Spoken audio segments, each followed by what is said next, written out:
Hello, my name is Luis Manolo P. De Jesus. I am a BS Psychology student, ID 121, and I'm currently taking Literatures of the World under Mr. Oscar P. Solapco Jr. So this is my synthesis video blog where I will be discussing the modules and various materials covered under this subject and my takeaways from these materials. So first we have Module 1, entitled National and the Global. We can see this module as focusing on local identity and national tradition. It included essays and videos. Some of these were originally in other languages then translated for understanding by the English world.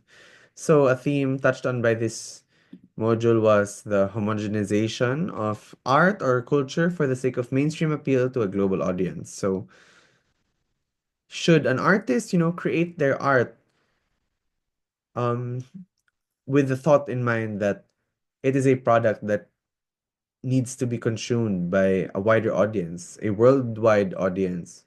Does it need to be understood by other people who are not necessarily part of the culture? So that was an interesting theme that I thought when reading the materials in this module. So, for example, moving on, we have some examples in this module that I found interesting, some of my favorites. One was An Enigmatic Nature by Anton Chekhov. So my takeaway from this one, this short story by the Russian author Chekhov was, I found it interesting because the female character shows how people often, this story happened long in the past.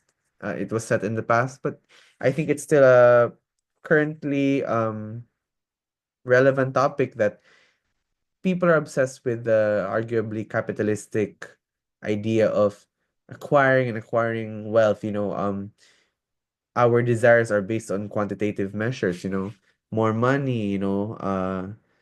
It's just one example of this. In that this character wants to keep on marrying rich men she doesn't love for their money when she's already after her first husband has died. She can already marry the man she loves, but she is continually tempted by acquiring more wealth by marrying men she doesn't love. Next, we have The Lottery by Shirley Jackson. Since this lottery shows the practice of picking a number to decide who is to be sacrificed for the greater good of the community.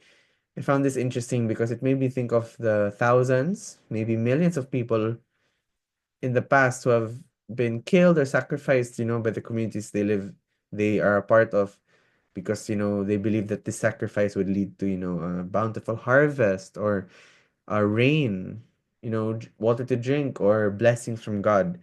It made me really feel for these souls that, especially in the past, how many must have succumbed to this cause of death. Moving on to the short films, we have El Empleo. I found El Empleo really interesting because it shows how interconnected we all are as a society. Your wife who cooks you food in the morning, then the taxi driver who brings you to work. But also, sadly, we are at the mercy of the people who are superior to us. As seen in the video, those our bosses can treat us as literal doormats. And it really made me think about how should I be? My takeaway from this was that I should be a good member in society, in the communities I am a part of, no matter whether they are in a position that's quote unquote above or quote unquote below me, whether they are considered superior or inferior to me. We should all treat each other with a baseline level of respect, regardless of who we are. Yeah. Next, you have the present. What my takeaway from the present was, I was wondering, because the handicapped boy, the boy without a limb, was initially not happy with being gifted a dog with three legs. Then eventually he learned to love this dog. I wondered if he found this disagreeable because did he does he not like being handicapped, that he thought less of the dog because the dog has three legs? Or I thought maybe a different angle to think about this was, maybe he's okay with being handicapped, but he didn't like the stereotype. Maybe he felt he was being boxed in that, oh, because you're handicapped, you should have a dog with three legs. I found it interesting because I thought that was an alternate way to view the piece, and I thought that it's an interesting way to look at, a material provided to you and try to find a different way to interpret it. Next, we have 2 plus 2 equals 5. So simply, I found it interesting because the student was killed because he was, strong, that 2 plus 2 equals 4, even though his teacher was saying it was 2 plus 2 equals 5. And this led to him being shot because he was going against the teacher. And he was shot in front of his classmates. And as we saw that the classmates were in fear, seeing this happen in front of them, they started writing 2 plus 2 equals 5 in their notebook. It made me think about how probably in society, the truth can very easily become cloudy or hidden because of external forces that make it easier for people to, life would be easier for these people if they just agree with false truths. Lastly, we have another short film, Bao. I found Bao interesting because um as the Xiaolong Bao, the sentient Xiaolong Bao represents the Chinese woman's son. And when the Xiaolong Bao doesn't want to follow what she wants to do, she eats the Xiaolong Bao. And I find this interesting because of course this represents her Chinese son. Her Chinese son who she doesn't want her son to do things she doesn't approve of. And the example in this video was um her Chinese son bringing home a partner who wasn't Chinese. And I find this interesting because I think it's a quite a hard topic. I think when you see your child um live a life that's completely foreign to you. I can appreciate that that is difficult, and I think it's not that black and white of a topic. And yeah, I think in the world that we live in currently, it is a timely topic though, and I find it interesting because how does it feel if you're not only is your child living a life completely different from you, but it's a life that you might have a hard time adjusting to. So I found that interesting, and also autonomy, where's the line between uh teaching your child what is good and what's correct to do in life, and when does it overstep into being controlling? I think that's an interesting, again, it's another gray area. That Bao film really made me think. I took a lot of takeaways from that.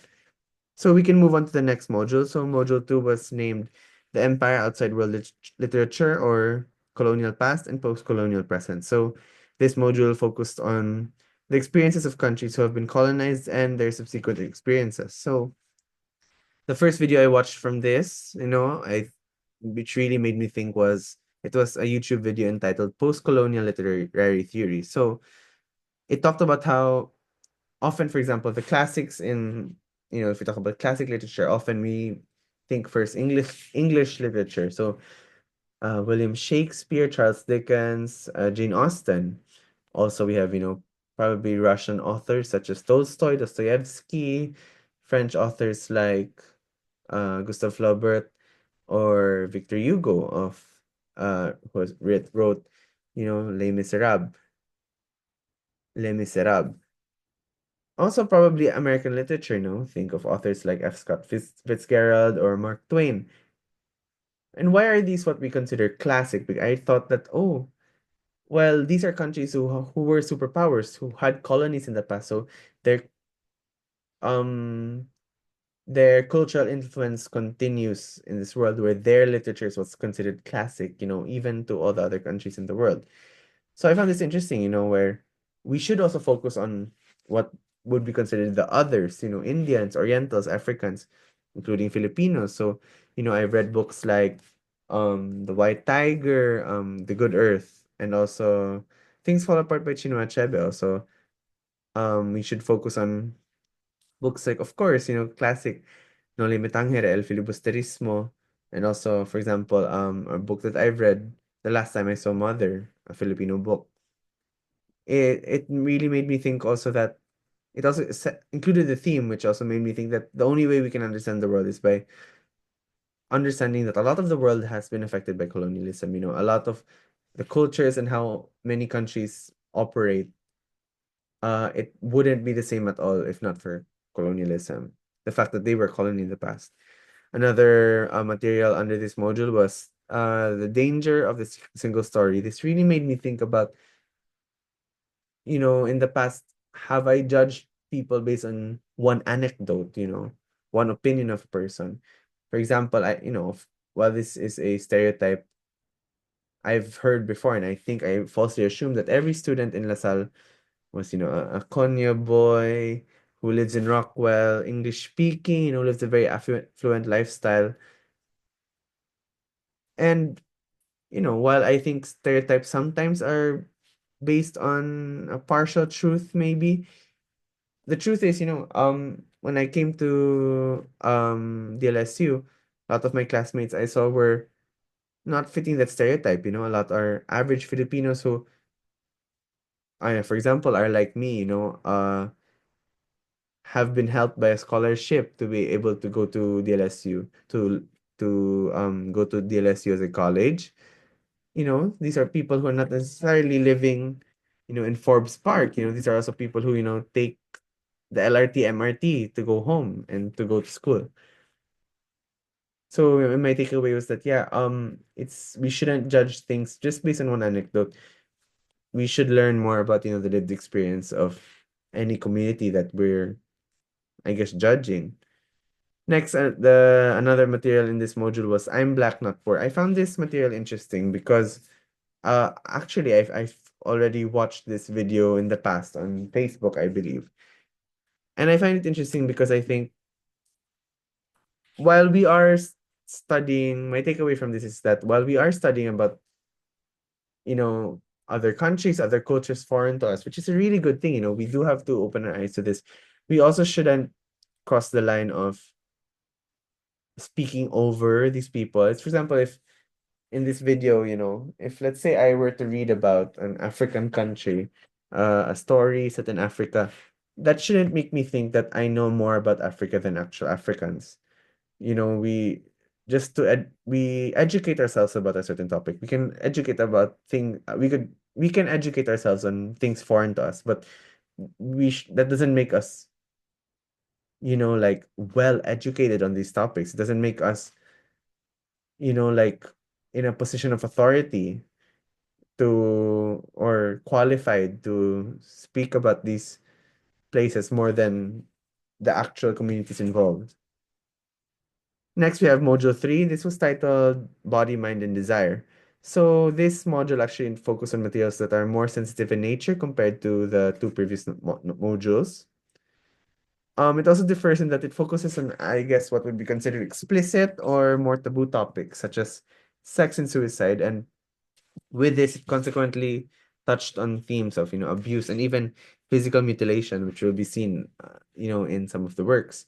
So first we have Dear Evan Hansen. I found Dear Evan Hansen interesting because I guess my takeaway from this was that being damaged can lead you to do certain things to feel less damaged. And however, if the action itself isn't um proper or correct by itself, even though you did it because it would have a positive effect on you, in the end it won't work out because it's already an iffy action. So as we can see, that's what's happened with Evan Hansen. So it's an interesting thing to see that, you know, the means, the end doesn't necessarily justify the means. And sometimes trying to fix our problem, if it's not done correctly, it can cause even more problems. Next, we have the vagina monologues. I found the vagina monologues interesting. Of course, there's many, but I'd like to focus on one work. For example, we have My Vagina Was My Village. I find this interesting because Of course, it depicted a vagina described as nature, like it's a beautiful field, and then eventually it was colonized like a village and burnt. Of course, that alluding to genital mutilation. I found it interesting because really, vagina is considered taboo, and the fact that it's the vagina monologues that catches attention, right? But vagina is just a part of nature. It's not only is it natural in one's body, it's as much part of nature as the leaves on a tree or water in the ocean. It's half of the population has a vagina. It's nothing special. There's nothing magical or incredible about the vagina. There's nothing unique about it. It is, if you think about it, there's billions of vaginas in the world, but somehow it's like it's a taboo thing. So yeah, I found it interesting how it's likened to nature, but also because it's considered a taboo thing, you know, um, it really made me feel for how many people have not don't for example in this story, you don't have autonomy over your own body. People have felt that they have authority over other people's body and resulting in mutilation of genitals. Related to this, we have the vagina facts. I find, for example, in the 19th century, the vagina fact is also explained in the vagina monologues. These are separate monologues. You know, in the 19th century, girls who learned to develop orgasmic capacity by masturbation were regarded as medical problems.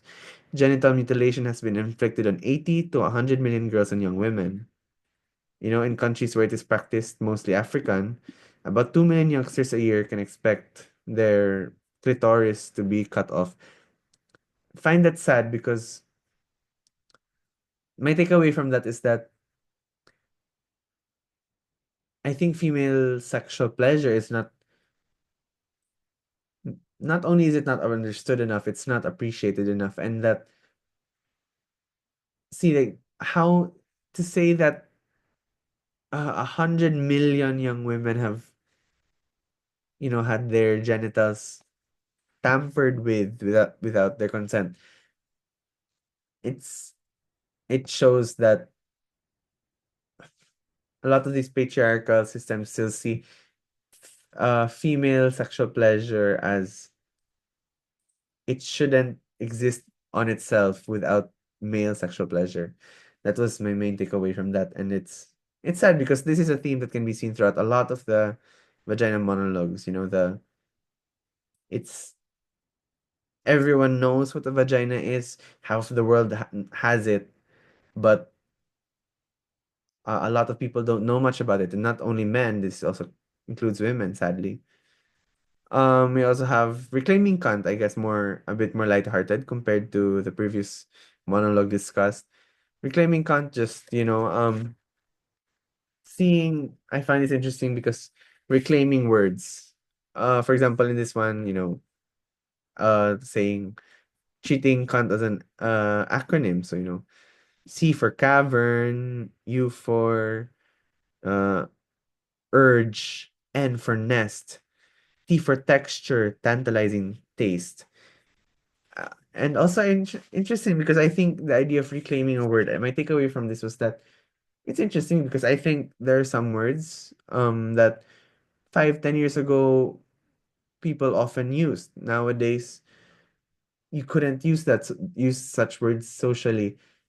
Similarly, there are some words that were really not, I guess, in vogue or commonly used 5, 10 years ago or were considered offensive, but then nowadays they are being reclaimed and have become more common or less or more palatable, I guess, currently compared to those, yeah, in years past.